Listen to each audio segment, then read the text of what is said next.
Welcome to Reality After Show coverage of The Challenge, Season 40. Tonight we're talking episode 13. I'm your host, Dan Montchal, joined, as always, Trias, Paulie Calafiore. And I think what the big takeaway from this episode is The Challenge. We're going after a new segment of fans. Because, there's people that love The Challenge, love to hate watch it. And now we're just going after the foot fetish community, because this had to have been their Super Bowl tonight. Oh my God, the foot fetish community was eaten tonight. After this episode, I think Aviv, Jenny, and Rachel should open an OnlyFeets or a feet finder or something. You know what I mean? Because they struck gold bank here. The zoom ins, I don't know who the camera operator was on this episode, but they loved some feet. Never in a million years did I think that I would see that amount of foot action on an episode of The Challenge, but times are changing. We're hitting all the fetishes. Maybe next season we could get the furries in there, and get them fucking having a good time. I wouldn't be surprised. And if you're basically all the women, and I guess maybe Kylan from during the challenge, go check yourself on the Foot Wiki or whatever that is, and you'll get your rankings. We'll see how much people actually like your feet. There's Kylan seems like the type of guy that would suck a toe. He probably would. I think he's the type of guy who would probably like to get his toe sucked. Yeah. You just know that there's some weirdo out there that has 100 screenshots from tonight's episode of just feet, and could not be me. Yeah, I think Kylan might be crazy, right? Because Aviv lost both shoes, right, in the daily today. Mm-hmm. Kylan lost one shoe, and he just wrote it out like that. I feel like if I lose a shoe and I can't find where that shoe is, I'm just taking the other shoe off. There's no benefit to running with one shoe and one barefoot. I feel like you gotta be crazy to go with the one shoe on, one shoe off. And honestly, I think I'd rather just run barefoot in mud anyway. Because the mud's gonna go in regardless. It does not matter how tight that shoe is, what you have on, does not matter. Just run barefoot. Everyone should have just done that. The only the only person that the shoes benefited was Jordan, simply because he was running on the walls. But everyone else, just go through the mud. You're fine. Was Jordan the only one smart enough to kind of do a little parkour thing over the mud pits? Seemed like it. He was the only one that we saw, at least. And I think it was Corey commented on it as well. I don't know. We were the only one. Yeah, he was the only one we saw do that. Well, Corey was too busy working on his amazing social game, as we saw. Oh, he finally got a good partner from the social game. He finally got a good partner, but a girl who, if she was able to last long enough in this season, would never have said his name, even when she'd be down there. Who would have actually had him as a number one. What was her name again? I don't remember. Is that the devil? Is that Amanda? Was it Amanda? He's just sitting here looking for a number one. Amanda was there the whole time. I'm surprised it took this long for him to have Cara as a number one. It seemed like they were the two that were kind of don't really have anybody here. You know what I mean? We're the bottom of everybody's list. And he's still holding out to the last second. Listen, I got Michelle as my number one. And it's I'm have you communicated this to her before this round? No, has she communicated to you this? Right. No, the entire thing, and I know he had that the confessionals happen after, and I understand all that. But him having to pitch the idea of well, she didn't say I would definitely be in, so there's a slim chance of hope I'll be in. No, if she's walking around the answer is you. Especially for someone like Michelle. There's other people that'd be more blunt. She's gonna walk around it because she doesn't want to hurt your feelings, and that's the point where it's you. But also, it's if you're somebody's number one, somebody who's leaving the game really doesn't affect your choice. Yeah. You know what I mean? Like, that would be something very strange where I don't even know the kind of scenario that I would be in where it would be like this. But like, let's say Kara's gone and, my number 2 is my number 1. And then I have a number 1 guy that I've been working with. And then my number 2 leaves. And I'm like, yeah, well, she has a number 1 guy and it wasn't me. So I'm going to respect her number 1 guy over my number 1 guy. Like that was it. Corey, I love him to death, but he's got to see the writing on the wall. You know what I mean? Like, it was a funny little. Are we sure he can see the writing on the wall when, like, the dude's asking to call Nelson to help him with a puzzle? That was what I was about to say, was just being like, if you want to sum up Corey's entire game, it's I'm struggling with a puzzle. Let's call him the one person that may be just as bad, if not worse, at puzzles as I am. But it's also just like, because I also love Corey. I think he's great for the show. I like what he brings to the show. But it's also like, how can you go from being like, well, clearly she's my number 1 girl in this game. It wasn't clear to us, the viewers, but let's just live in the world. It's so clear to everyone that Michelle's his number 1. But then he goes and it's like, but like, sure, I'm not like Derek, who spends 99% of the time in the house with them and gained like a very genuine friendship with each other to the point that they would want to protect each other. But she should protect me because I just happen to say that she's my number 1 now. It's like, the social game matters. And yeah. And Derek was Olivia's number 1. Like, I mean, we know that.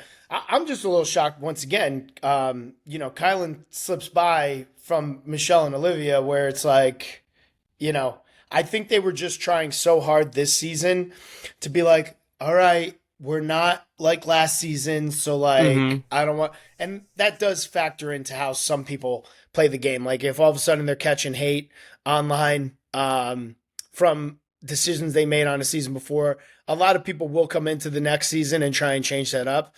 I don't see the point in that because it's stupid. And, it changes season to season. And it's like, now you did all of that to, prove that Battle for a New Champion, you don't play that kind of game, only to sit here and almost, in a way, kind of be getting the same edit style, right? Because, like, you're going against Bananas. He's getting the hero edit. You're getting the not hero edit. So it's like, as much as you want to try to outsmart and outthink, what you could be edited as to be, depicted to the fans, it always, always, always bites you in the ass. So it's like, Michelle could have sat there and protected her number 1 in Corey and been like, all right, well, I'm not going to, put Derek as a target. I'm also not going to put Corey as a target, but I am going to put Kylan as a target. You know what I mean? I don't know. No, I agree. It's just like, and there's other factors to it too. Like, yes, Corey's really good, but like, Kylan has been performing better. There is reasons to keep Kylan safe if you want to have someone that you can trust in the final together, where you assume you're going to be working together in pairs, and depending how things go, there could be situations where, like, if I'm paired with Bananas, I don't think Bananas is going to give me his all because he'll want one of his girls to have a better chance of winning, and he can figure out a way to make it up in the end. Whereas with Kylan, she knows for sure he's going to give it his all regardless, and he'll give it for me because now we are declaring each other's number 1s. So that's the part that's really cool about the game, I think, right now. I really like the fact that, like, as the season has gone on, the second half, we went from, like, and Tori sort of explains it, of, like, we went from, like, oh, we have to have our top 4s. And then it was like, no, we have to have our top 3s. Now we're at the point where, like, no, we need to have our top 2s. Like, these are, like, you keep having to scrunch those numbers down, understanding the fact that now you are going to have to put people in elimination that you are allied with. Unless you're Jordan, who gets the miracle situation this round of not having to show his cards again. And, like, I wasn't I was talking with Dan about it offline, and I think Dan was thinking I was shading him because I was just like, this dude's season is so lucky. Every single type of like good luck charm you have, I think is shoved so far up his ass because like nothing is touching him this season.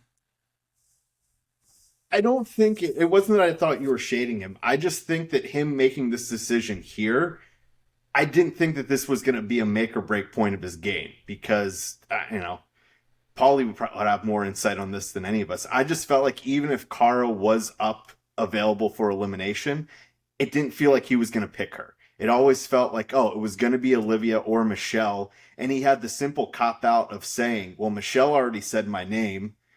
And so I already think he had reasons to. He was already safe going with this. So sure, it is lucky for his game that he gets to hold his cards tighter to his chest.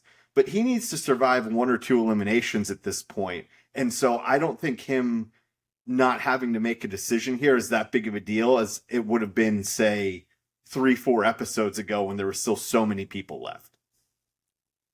Yeah, and the thing is, the girls are the ones protecting the guys at this point, and there was really, I don't understand what he was talking about in terms of like showing his cards. He would have to show his cards. Like Michelle, Olivia, and Cara are clearly all on the same side against Bananas, right? Mm-hmm. So like anybody that he threw in of the targets, it's not like that was going to expose his game to the other side. And I'm pretty sure the other side, because, Tori is also on that side. They know that him and Tori are number ones for each other, right? And now he is spreading his game across to the other girls because he is winning dailies. But I don't see how this would have showed his cards. But it is hilarious that he did not have to make a decision because Michelle and Olivia made the decision, essentially for him. And by Cara winning, he didn't have to do anything. Yeah. But even if like Cara was there, it wouldn't have mattered. Yeah, and like what I think I was trying to say was, I think Jordan realized, regardless, because of that penalty upon itself, which you could have came back from, the assumption was Michelle would be last. So you're going into a position where Olivia and Cara were there, and maybe in his head he's like, well, if I have to say one of them, well, Cara's starting to heat up again in the dailies. Olivia, this episode and last episode was actually one of the higher placed women in the dailies. So you now have a couple people who could potentially squeak out a win that now suddenly feels a type of way about him that maybe they don't feel so aligned. Because, like, I think Cara would have been fine with Jordan, and I think Cara would have been saved by Jordan overall. But, like, Michelle already called out Jordan once. Like, I'm sure he thinks that Olivia would also call him out. Like, if you put all your cards on the table, because she's not going to say Derek, she's not going to say, really, Kylan. So then it's the other guys. So it's just like, what, are you going to beat out Corey or Josh, essentially? And just overall, and where I think like a lot of the guys need to see the bigger picture here, it's like, if you're going to consistently target a Bananas or you target a Jordan, you need to have someone in the elimination target pool that has a track record of doing well in eliminations. And Corey has a track record of doing very well in eliminations. So I feel like everything could have just been phrased better. I feel like if you struck his ego a little bit and was like, no, like, I understand. If we put Derek down there, Derek and Josh both probably lose to Bananas. You are our one chance of opening the game up and eliminating Bananas. And by eliminating Bananas, all of his angels will probably flock over to you and protect you over everyone else. Like, there were so many different avenues you could have went instead of just, like, beating around the bush of, like, oh, but you're my friend. I feel so bad if I do put you in or not. It's like, I don't know. There's so many ways these people could be playing better, but I'm sort of loving that they aren't. I love it if you're just looking at Corey's social game. His number one is now Cara, who he just had his first conversation with, like, last night, after 2 other people screwed him over. That sums up Corey's social game to a T. I'm just glad that we finally get the Bloodlines alliance, you know? It was a decade in the making. I'm honestly shocked it didn't happen sooner. Like their first conversation, like him sitting there being like, "I've been waiting to have this conversation with you." Like, what have you guys been doing all season? Uh, Hiding from each other. I don't know. Corey's probably on the treadmill every day. I don't know. Well, Looking at I the pictures of his daughter. I assume when the foot circle or whatever they want to call it happens, everyone just scatters to different parts of the house, and they just happen to not be in the same part of the house when everyone's scattered. I don't know. I think Corey's part of the problem too. Yeah, like Tori and Josh doing the full like meditation thing, and you had Corey going there touching. Well, not him directly, but he was touching Tori's feet. He might be in on the foot. It's possible. Whole lot of foot touching going on this episode. I mean, too much feet. Too much bro, feet. and like the thing is, like you're in dirty ass Vietnam, right? Like that house was not the cleanest. You know, the outside's not the cleanest. So like these people are walking around barefoot in that house. You know, like and we're massaging people's feet. Exactly. Like, hey, Bananas called himself Herpes this episode. You can't get rid of him. Like that. Feet grab a lot of stuff. Dirty feet.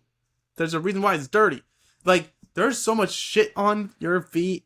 I'm not putting my hands on it. I'm not putting my hands on that. Go take a shower. Go like rub it yourself in the bathtub. I don't care. Like, do what you want on your own time. I just can't believe that a fetish made like the main edit. Yeah. Like I really can't like that. Like I felt like I was watching a Quentin Tarantino movie. Like he loves feet. Like he works in like foot fetish stuff into all of his movies. Like I feel like Quentin Tarantino was filming this episode of the challenge. Like he came in was like, "Hey, I wonder what reality TV's like. Oh, feet? Boom." Like in on it. Like done. Yeah, no, totally. And also if we break down like the strategy of it all and like of this episode, I honestly think again, it was something that was going to happen regardless. But the fight between that Bananas starts up after they all get back to the house is being like just like making that side comment of like, "Oh, Michelle, I heard you were angry with Josh and yelling at him for rooting for both of us." And like just further like getting them to argue so that it ensured he had someone that he knows he can beat in elimination next to him. As you guys break this down, I'll just be mumbling in the background how to make huevos rancheros to play my Derek part, and you guys can break down the scene. Yeah. The dude just wanted to have his late night snack, man. We all wanted our munchies, and don't argue while you're cooking. I love how all the dramas like takes place in the kitchen. Like this year, it's like that's where everybody congregates to cook and hang out, and then that's where all the drama is like happening. Like Theo was just trying to cook while Laurel and Cara had their tiff. Derek's just trying to cook while Bananas and Michelle's having that tiff. I mean, the one thing I will say, I guess this is the note for us is cook if you want the drama. Cook if you want the drama, but I feel Cooking like will definitely get you the drama. Apparently, I feel like Bananas is giving us more of an insight into his mind this season more than any other season I think that has ever aired. Am I right? We're gonna need you to repeat that one. Am I freezing? Breaking. It broke up a tiny bit there. Bananas. Am I freezing? A little bit here and there. Damn it! All right. I mean, you guys are freezing a little bit on my end, but I'm like, it's either one or the other, and I'm like, crap. Are we all freezing tonight? I'll make a note here of like editing this out. The good thing is that it takes our video and audio separately and combines it all up. So even if we're seeing a little bit of freezing, I don't think that'll end up being in the final product. So we're good there. Okay, great. Yeah. What I said was I feel like we're getting more of an insight into Bananas' game this season than any other season that we've watched. Am I right? Like I feel like he's given away almost like his strategy and his playbook. I mean, he even made a comment today where he's like, the more out of control I make you, the more I'm in control. Right. No, it's him really pulling out all of what the classic Bananas during his prime years was successful on. That was gaslighting, getting under your skin, and just really making you feel low about yourself. And he finds those people that it works more effectively on, and then just keeps biting and keeps biting and keeps biting. And it's like he found his new person with Michelle this season, where look, like Michelle's an emotional mess. Like, if we're being real here, like, so it's easy to like trigger that. I was almost more happy watching her give him a little taste of his own medicine and just being like a little cute about it on the bus. Just like makes a little side comment, just takes her water bottle and starts sipping. It's just like, and what I think is so funny, they call her the evil for doing this. Of like, oh, Bananas touched Aviv's foot with his foot. Like, can I join the foot party? And everyone's just like gets all up in arms. I'm like, y'all just realize like she literally just did the same thing that you are like patented on, Bananas. Like, and you allowed her, dude. This is the to get thing under that your always skin gets me and get, when it comes and to you got loud. challengers like, as a whole. She won like, that. Yeah. Well, this is what always gets me from challengers as a whole. Is it's like I can do it, but the second you do it, it's the worst thing in the world. You know what I mean? It's unbelievable.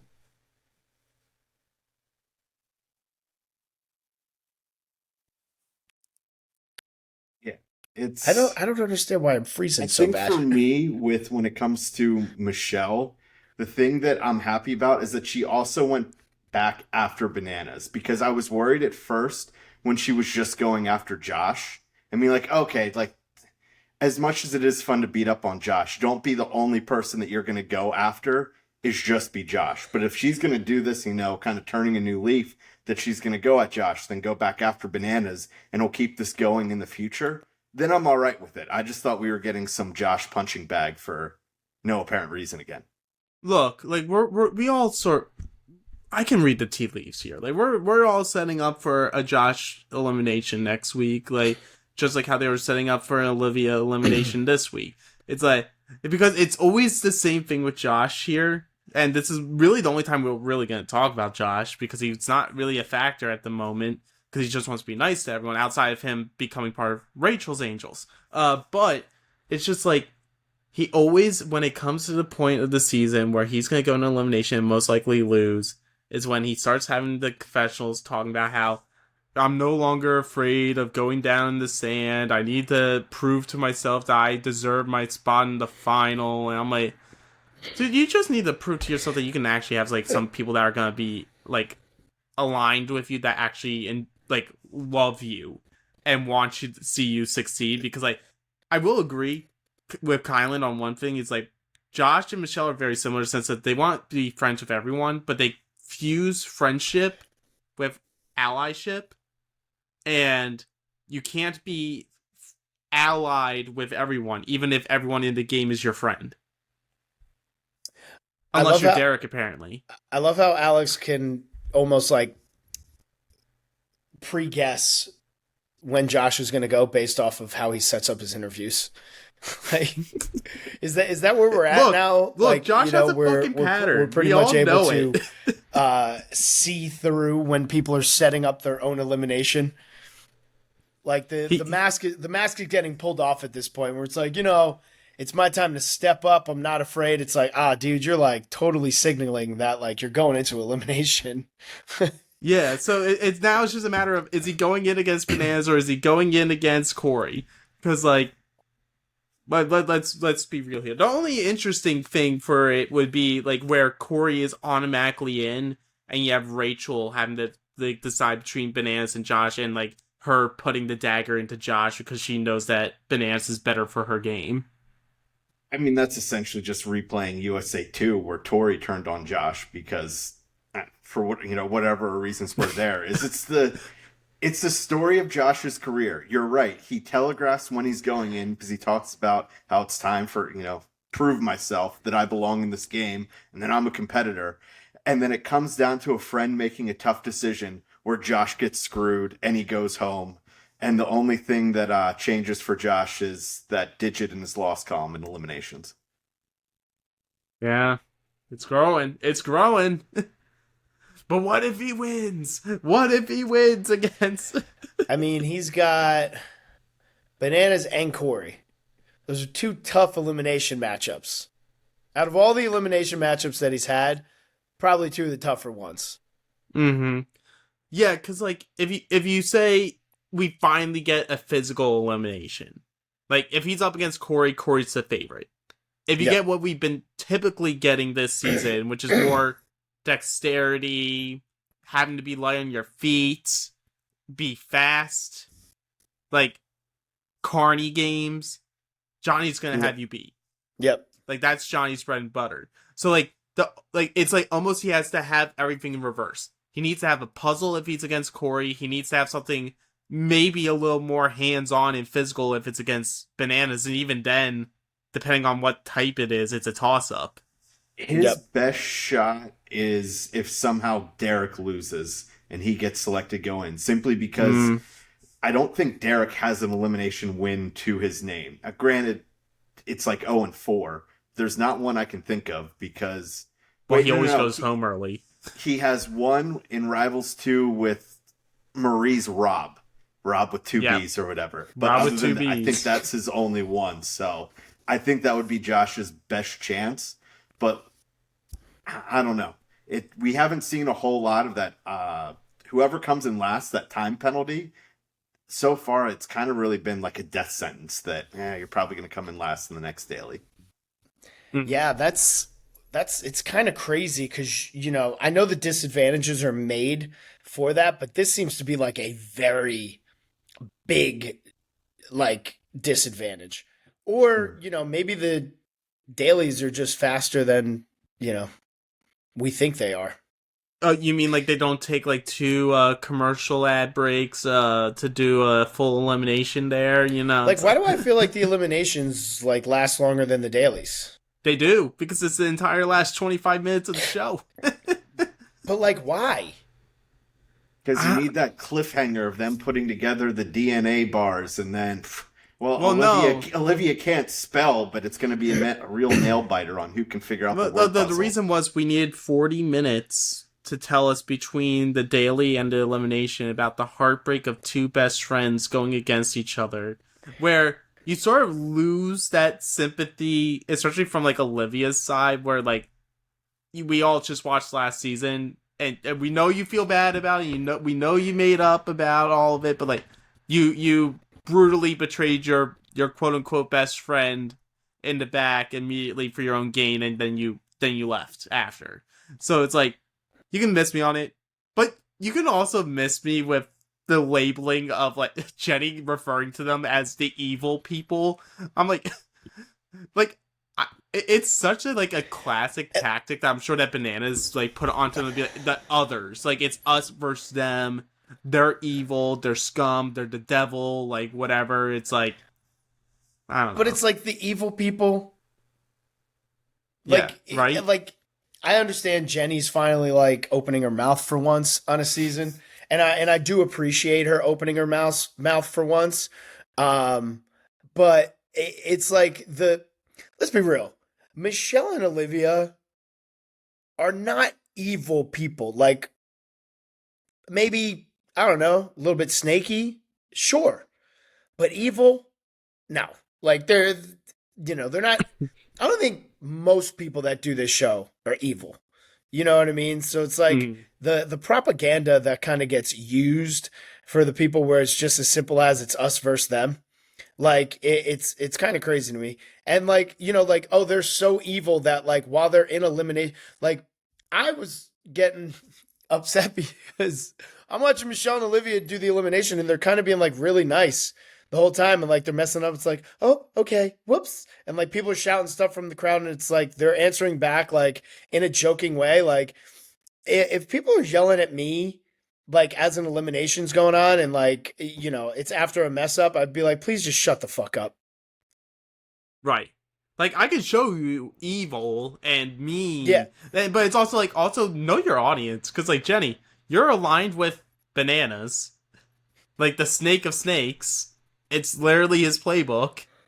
Despite his Right. propaganda of him being the most loyal ally in the history of any reality TV show ever, and you're aligned with Rachel, who, like, her name is off of being part of the Mean Girls. Like, you know your audience here. The first rule of PR is if you repeat a lie long enough, eventually the lie becomes the truth.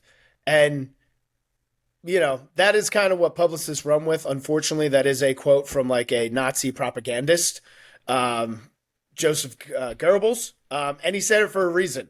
All right. Because it works. If you tell a lie for long enough, it will become the truth. And like, that is like the first rule of PR. Like, first thing they say is if you want to get something across, you do not stray from anything. You literally just double down on it, right? Which is why I think Michelle is maybe watching this episode back and kind of like kicking herself in the ass that like she didn't just double down on her story and like on her like original statement of things that she saw and was doing, because it left her open to kind of look like pretty dumb, right? Because like you have one side that has their story down like to a T, like, oh, Olivia and Michelle are this, Olivia and Michelle are this, Olivia and Michelle are this, Olivia and Michelle are this. They're all repeating the same things over and over and over again. And then you got Michelle, who probably went into her interview and was like,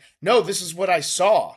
Like, this is what I saw, right? And then, like, all of a sudden, the interview goes on longer. And then all of a sudden, it's like, they come right back to that. It's like, I don't know. Like, I think I was just, maybe trying to stir shit. And it's like, boop, gotcha. Now you look like an idiot. Yeah. But then you also have, like, that idea of, like, yeah, it's like, it's hard to win a battle when you know the other person is willing to go as low as they want, and you have this idea of having this, like, moral standard for yourself.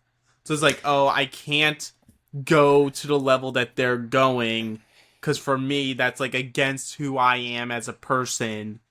But at a certain point, it's like, you do have to play fire with fire, and the only way for the, like, in this world, like, let's say Bananas is the bully of Michelle, and like you could make claims of that, with how he belittles her and gaslights her. It's those actions, but it's like at a certain time you're not gonna have that person back off from you until you put 10 toes down and you give them just as much as they are giving you, and they realize, oh, I can't just like prod them and make them cry and make them feel small anymore.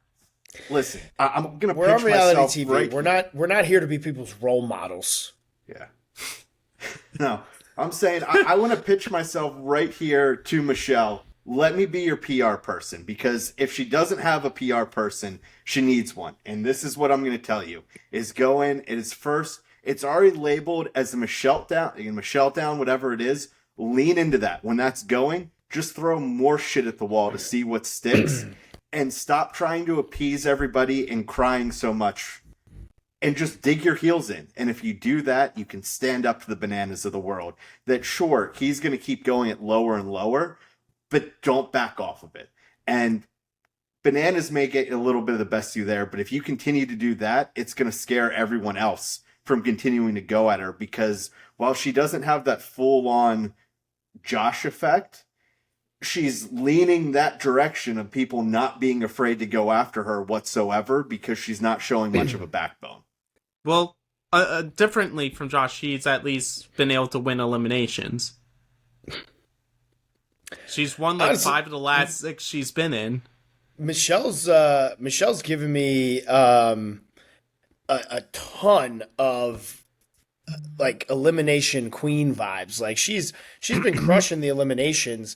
And I love how everybody has kind of given her like this patented Michelle stance. Like it's her patented puzzle / riddle stance where she just sits, hand on the hip, and just like solves it all from like a different, like, listen, I'm learning some great strategy on how to like solve things like from Michelle's standpoint. Like she doesn't care if she falls behind on people. She's like, I've just got my strategy and I'm going to do it and hopefully I win. Well, yeah, and like honestly, I didn't hate her strategy of like for the endurance, or like not the endurance, but the physical part of the elimination, just because like I think I would have just constantly been like losing track of what I was trying with all the polls putting up, and like bring back something I had already used that didn't work already, and like you're causing more trips for yourself than if you just have it all laid out. You know where you're putting everything. It like I just think it works. I also think it shouldn't have been as hard because it didn't look. It looked like they were pretty uniform as circles at each level, so you know it's gonna be like too small, too big, too small, too big. I guess there was 40 of them, so it was probably a little bit bigger. But figure all that stuff out, and then hope that you have someone who's dyslexic trying to solve a word puzzle next to you. To be fair, Olivia also said, it would be smart to line up my polls, but my plan is to have no plan whatsoever and just keep going for it. So that was who she was going against. I mean, yeah. I mean, even with that, Olivia finished the polls, first. So like, I kind of agree with, I agree with there needs to be a little bit more urgency. Like I like Michelle's strategy of putting all of the letters down to solve, the puzzle and everything. That was really smart, especially because each board started with 3 letters. And if you messed it up and moved them, you weren't going to figure out like what it was. And I think Olivia put her stuff on the board, moved the letters. That might have messed her up a little bit. But when it's something where it's kind of like having to build or whatever, like Michelle lays all of her pieces down before she starts like doing it. And Olivia was like, I'm just going to, figure it out as I go. It's like, it's a DNA. Damn it. It's a DNA strand. The skinny ones are going to go at the top or the bottom. The longer ones are going to go in the middle. Right. You're only allowed to carry 2 at a time. Once you solve the first one, you know where the other ones are going. You know what I mean? You just got to go at that point. Yeah. And I will say, Michelle does have the benefit of having the Survivor background for it, because like there's so many Survivor challenges that end in like, hey, here's a block, multiple blocks of letters. It's a Survivor phrase, but you don't know what it is, and so you have to figure it all out. So like, it's not like, oh, you're good at crossword puzzles, so you're going to be good at putting a bunch of letters together, because that's not what a crossword puzzle is. So I want to know the crossword puzzle that Olivia does, that it's that. But I was gonna say, like, I wouldn't have known that. Like, I thought it was going to be uniformed letters or words. Like, I didn't even process in my head that it would be like, oh, the first word would just be 3 letters, and then it's a long word after, and then a shorter word after that. It's like, figuring that out together with essentially just 3 letters on the board and no prompts. Like, I'd buy into more. We know Michelle's good at puzzles. I think it's just because she's smart, she's good at puzzles. Not as much because of her Survivor background, because to be fair, the puzzle that ended the daily was a typical Survivor puzzle that she couldn't figure out for the life of her. Yeah. Well, that was because that's where the Brawn on the tribe would actually be setting it all up. But, fair. To be fair, none of these people really understood, outside of like Jordan and Cara, really, because they just seemed to have done it faster overall, how to do these. Where like, I had so many relatives who had this exact type of thing at their houses that I would just work on all the time. Oh yeah, so like when I saw that puzzle, I was like, Cara's gonna win this because we have that puzzle. Right. And it's like, so it's always like the same, and it's always the same thing. You know that the longest one is the one that you put on last. Yeah. Because it's going to be a corner and the top. And then you let all the other ones build upon themselves. You go small up, and it's a, like, if you haven't seen it, I can understand. But what they were building, like, I'm with TJ. I would have been laughing my ass off. Oh my God, he was roasting people. Do we need to retract a statement, though? Because you said that you have that puzzle at your house, you and Cara. Maybe that's why Corey wanted to, Nelly T there. Maybe, I doubt Nelson knows what a puzzle is, but maybe it's at his home, and he's like, I can finally, one Nelson would know. I can almost guarantee you there are no puzzles in Nelson's household. There's a lot of things you might find at Nelly T's household, but a puzzle is not one of them. No, not after all these years. If he hasn't been good at puzzles now, he's never going to buy a puzzle to practice. No, he's not. Let's start small for Nelson and Corey. We'll send him like a 5x5 jigsaw puzzle. Listen, I know Corey has puzzles with his children. I just don't know how he's not figuring out these puzzles. It's just mind blowing to me. His kids keep beating him in puzzles, so he gives up. Also true. True. And I wonder if it's would his kids have a better social game than him? If he was there for the challenges, then you remove him, put his kids in, and let his kids do the social game. Ryder K, she'd absolutely crush the social game. Exactly. What's weird is you take out, say, this season and his social game in, say, Spies, Lies, and Allies. Corey normally has a really good social game. I just don't know what happened to it this season. It's like, I don't know. The monsters took his power all of his friends someone because of his own idiocy. So that's sort of on him that his social game sucks this season. But I also find it funny from last week's episode that I didn't mention how much he was complaining about hearing Bananas Angels so much, and he's sick of it. He doesn't want to hear it anymore, and he tunes it out. I'm like, how do you think we felt for like the 5 straight seasons where a third of the entire plot line was you, Hunter, and Nelson yelling Young TYB. Bucks, TYB, baby. Yeah. Like, it's the same thing. It is the same thing. Or like this episode, how often I had to look away because there was always a damn foot on the screen. The amount of feet, though, I mean, hey, shout out to Cara for not putting her feet on screen. Yeah. Ain't nobody trying to see those bunions. Hey, all she needed to get was that W, and she got that W.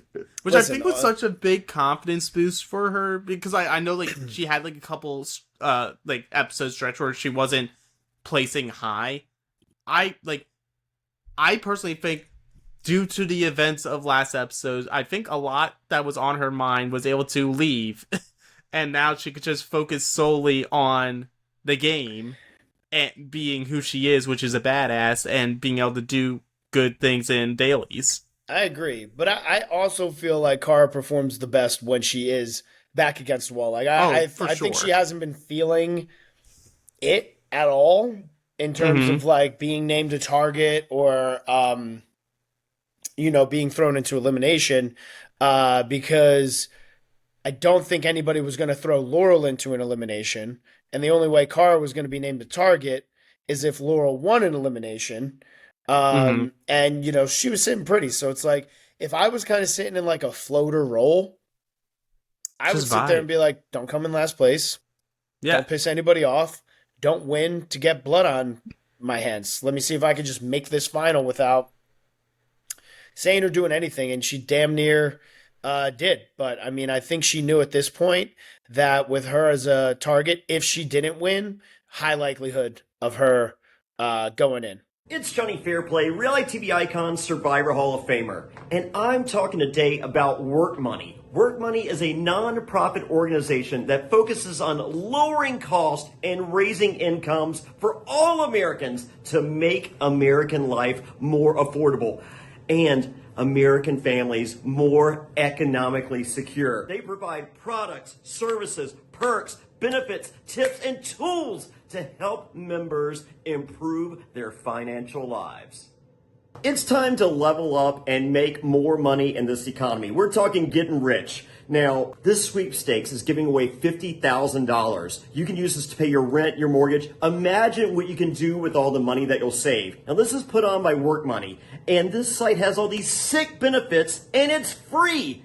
Go sign up right now and get more rich.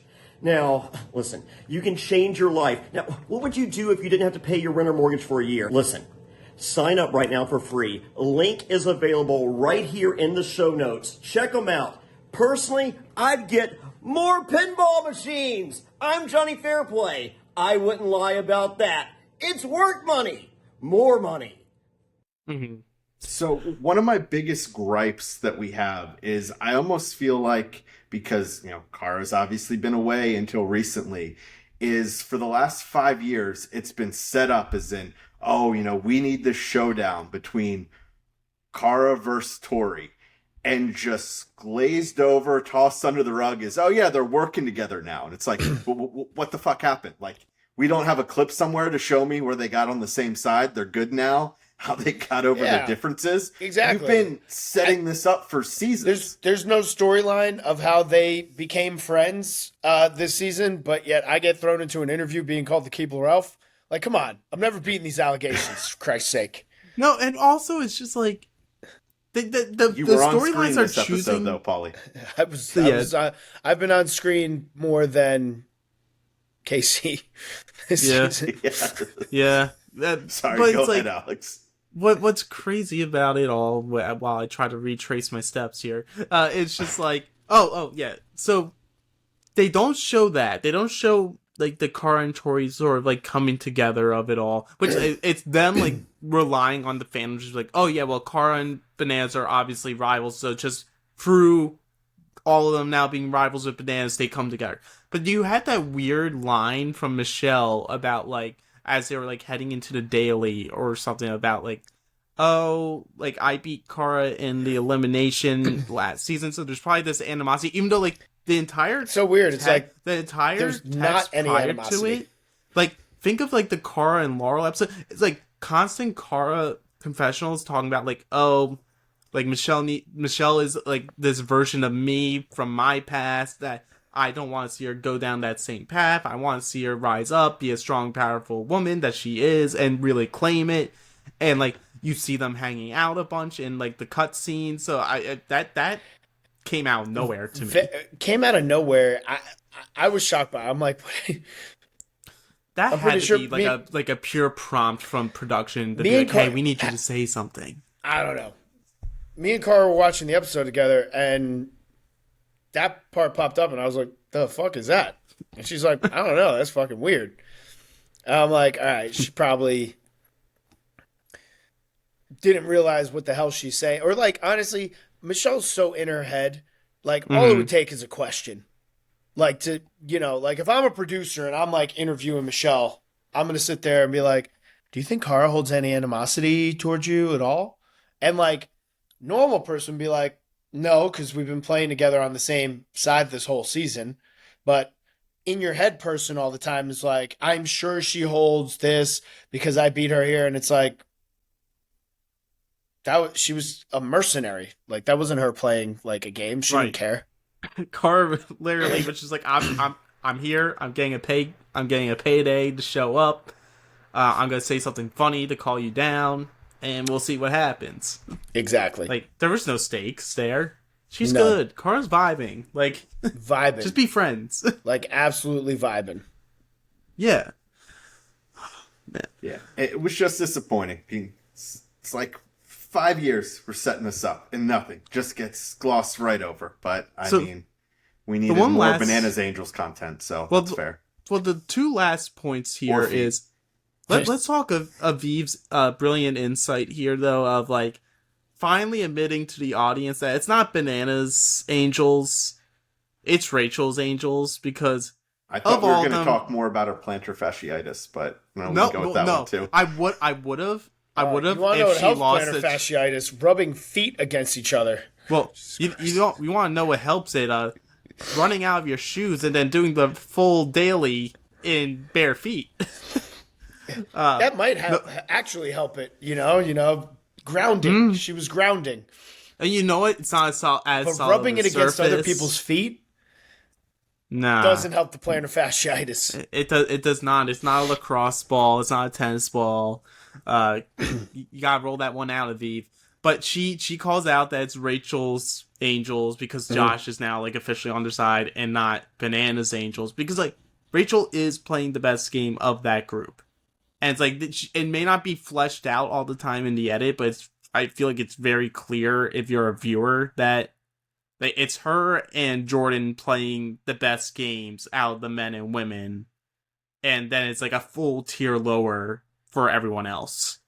Well, and that's why you have to I feel like this season, especially the last handful of episodes, you have to pay attention to realize they're playing the best game because they don't have the big bananas moments, which you can admit, great TV, not good for the game. But it's just those subtle conversations that they're having, and they're both doing almost the exact same things. And they're playing the best games. I don't think you can question it. Rachel has just been dominating, and so no, I agree. It's props to Aviv for saying, yeah, maybe Bananas, you're kind of leading us on this really windy road. We're going to boot you from CEO and put in Rachel. Yeah, but also the next closest person after both of them is surprisingly Derek. Like, there's something to be said where you're about to go to the elimination to watch what happens, and you even have Bananas, like, calling it out to his face, like, man, the only person who's playing the perfect social game right now is Derek. Has not seen an elimination at all this season. Will probably not see an elimination at all this season at this rate. And just gets to skate by because he's great with all the women. The guys can't really do anything about it. And like the theme of this season, or the dynamic of this season, really benefits someone who actually has a good social game. So the question I wanted to bring up on Derek, is something I wanted to get to, is this ultimately bad for him? Not bad for this game, because we see that it's playing huge dividends for him in this game. But this is take All-Stars 4 out of it, or you can include it, we just had it. He made it to the end, gets eliminated in the final. This is the first time on the flagship he's made it anywhere close to this. I mean, I guess Battle of the Seasons, he got decently far, but this is his best game on the flagship. No questions asked about it. The issue is outside of those subtle background moments of him trying to cook, while Michelle's in a fight, we don't see him at all. And so is this good for him long term? Because he just seems like he's going to get to the final and he's going to not win, but play second or third. And is he just going to be forgotten about and never invited back because you're going to forget he was on the season? Don't know. I don't know the answer to it because it's like he's got spiciness in him. I just don't know why he didn't let it fly. Yeah, I don't know why he hasn't let his freak he's fly. Protected by all the girls. Mm-hmm. Yeah, at this point he could just be starting shit with the guys. Right, because what can they do about it? They can't do anything about it. Nothing. He could do that, but it's he had a very strong showing this season, just in terms of going farther in the game. We'll see what happens if he gets to the final. He had a very strong showing in All-Stars 4, but again, he wasn't a focal point in the season of All-Stars 4, but he was there, and there enough where they were they okayed, oh, we need more people for Era 2. We're gonna greenlight Derek to come in. When there was probably other options, but they decided to go with him. So there has to be something that's happening that maybe it's just not making the edit of these seasons, but he is bringing something that they're oh, we want him on the show. I would have to believe it. Yeah. I think maybe for kind of the redemption arc of always getting the short end of the stick, going home early, and then he's come back and he's made it pretty deep his last two showings. So I mean, I'd say that's a good redemption arc. Yeah, and maybe that's enough, and then they're okay, we gave you your chances, have fun. He has and they share the same name, but a Derek Kaczynski and Dirty 30 vibe to it, where he's just there. He's playing a good game. It's no shots at him, no shade to him. He's playing a good game. He's going to make it far. But someone that comes in second or third on a monumental season after, extended absence, and then we just don't see from again because they weren't exactly compelling TV while they were there. That's my biggest concern. Yeah. Yeah. But to wrap this up, there was comments in the YouTube channel, and based off our stuff from last week, I feel like we should bring back the light. I know, Dan, you were mentioning it to me earlier. Do we need to rehash the Mount Rushmore of women of the challenge. We're booting Laurel out. Well, I am. We're booting Laurel for quitting. Wholeheartedly. Now, like, Tori's officially official in my Mount Rushmore. Yeah, Tori's officially. I mean, she was already on mine, but well, yeah, she was on. If yours. if I were to have to replace Laurel, because I think my Mount Rushmore was Cara, it was Tori, it was Laurel, and I think I had either Rachel or Evelyn there. But either way, if I took Laurel off, whoever I didn't have is going in there. I agree. I agree. And guess what? To the person in the comments last week who was saying, like, well, you can't count Evelyn because she quit in that elimination. Context matters. Laurel quit because she knew she could not hang.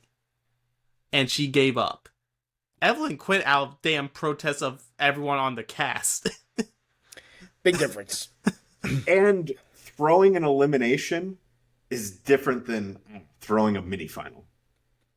Yeah, like Evelyn Which wasn't was throwing that as a, oh, I don't think I can last in this season, so to say fuck you to production, I'm gonna not try in the elimination. Like, she was at least in a one-on-one situation against her best friend in the game that she wanted to have a better experience than the last time they were together, which was on the island, I'm pretty sure. Where Evelyn goes forward to win, Kellyanne is left behind. And it wasn't for nothing. Kellyanne didn't win that season, but she made it all the way to the end. Now, I think it's completely different when it's talking about throwing an elimination, because that we've seen before, just where you're going against a friend that some people can't flip that competitive switch. We've seen that, when like Nani was kind of going against her cousin. We saw it with Wes kind of going against Devin. Like, it happens from time to time. We saw it with Nani against Casey. Wow. Yeah, I just wasn't going to bring that Best up. friends going against each other. A tale we is saw all it with time. me versus Johnny on USA 2. That's totally why I lost that. It's the same exact thing. I was going to start this podcast making a joke about the best friend arc of, like, having to cry about it. Like, all these tragic best friend arcs of Paulie and Theo in their elimination. And, like, just go through all the actual, real bonds that we have here. Because y'all are best friends, obviously. The real bonds, yeah. Theo and I are, like, 100% best friends. That's why, anytime we go into elimination, it's going to be real tough for us to, like, want to hit each other or do anything like that. I was on my brother's podcast earlier today, and, I thought it was just going to be my birthday podcast and everything. And instead, he's just like, dude, we got to talk about some big L's here. Speaking about big L's, how about that hall brawl with you and Theo? And I was like, nice. And he was like, I was a little upset. He goes, because, you and Bananas finally, squashing your stuff. He goes, and I'm not going to lie, big Bananas guy. I'm a big Bananas guy over here. So I was looking forward to watching you guys work together this season, and then you went and shit the bed. And I was like, all right, well, happy birthday to me, dude. Thank you. Appreciate it. I think really what it is, you need to tell your brother that you're trying to get on the same page. We saw that you were with Bananas this week. Just maybe you need to tell your brother to tell Bananas to stop taking shots at you in confessional when you're no longer there. Yeah. I mean, he was having an argument with strays. Yeah, he was having an argument with Carl. All of a sudden, I'm catching strays. Like, I was almost like that 50 Cent meme where he's like, the fuck Floyd say fuck me for? I'm like, sitting there watching the episode. I'm like, I was like, this is getting spicy, right? Him and Carl are going after each other. Wait, what the fuck? Yeah, and exactly. Like, I just have to bring this. Like, when we were all in Amsterdam, Theo was drunk and he was coming up and he was making me stand next to all the men on the cast. And he's like, I don't understand why everybody says Paulie's small. He's taller than Derek. He's taller than Darrell. He's the same height as Johnny Bananas. He goes, everybody's sitting here making fun of me saying I didn't beat a big guy. I beat a small guy. He's like, Paulie's not small. So, from the tallest guy on the cast, this Keebler Elf narrative needs to end, okay? Because I'm just an average-sized guy. All right? I'm not short. I'm Right. not tiny. All right? Derek Kaznitsky is a Keebler Elf size. And unfortunately, I think you need to take that one up with your good friend Zach, because I'm pretty sure that's where that started. And once again, Zach isn't Theo tall, but he's a massive human being. He's a especially massive used to guy. be. Here's the thing. I've been called short by CT, who's huge, by Zach, who's huge, and by Theo, who's also huge. Johnny just jumped on the bandwagon of calling me the Keebler Elf. And Yeah. we're the same height. Yeah, Bananas can't call you short. This is horse shit. But honestly, to your brother, like, what you really need to tell him is, like, well, get on the show. Get on the show. You can figure it out between me and Bananas, and we all, like, do some crazy shit in this game together. Cody's in shape. He can last. Dude, I asked him, I was like, so when are you going to come on the challenge? He goes, never. And I was like, okay, that's great. I'm like, so, like, never? He goes, no. He goes, I just don't think I want to really, do reality TV anymore. And I was like, all right, well, I guess that's great, dude. Like, I guess my dream of being on the show together with you is gone. Love that. But you know what? Then he can keep his peanut gallery comments to himself. I think I'll bring him. I think I'll bring him around. He's got to at least do one challenge, like, before we're too old to do it. Bloodlines too. Bloodlines too. Maybe your story needs to start the same way that Kara's did. Was able to bring in a backup, propels you to get your first win, and then you're just off from there. Yeah, we'll have some classic bloodlines. We'll have you and Cody. We'll have Casey and her brother Kenny. We'll have Bananas riveting. and the squirrel that he always has on his Instagram. It's like we got options here. We got options. Really bringing in the entertainment value with bring in the entertainment here. Kenny Clark of Kenny Clark. Oh yeah. But I think with that, I've ran through all my bits, and I'm ready for us to conclude this episode. Yeah. Any final thoughts? Anything that needs to be plugged? Yeah. I mean, season's great. Season's great so far. Season's been great so far. My final thoughts is if somebody tells you that they have a skin exfoliator, don't let them put it on your face, because my face is like beet red over here, and it's not going away. And I was told that it would go away, and like I felt like my face was burning, and my face has now been red for 2 days. So don't believe somebody when they say that they've got a good skincare routine for you. Just stick to what you know. All right. Yeah, we will take your word on that, Paulie. And with that, that'll wrap it up for us. We will be back next week where, please, dear God, we have no more feet talk moving forward, and we just get back please, to no more feet some talk. good old-fashioned drama. Just need some drama, which we've been getting. No more feet. I don't want to talk about the feet anymore. No. I'm dead. Absolutely not. No. No more feet, folks. Bueller Murray. No more feet. Quentin Tarantino, he had his one episode. He can go back to film so we can get our show back. Dude, Tarantino. But we'll be back again next Wednesday.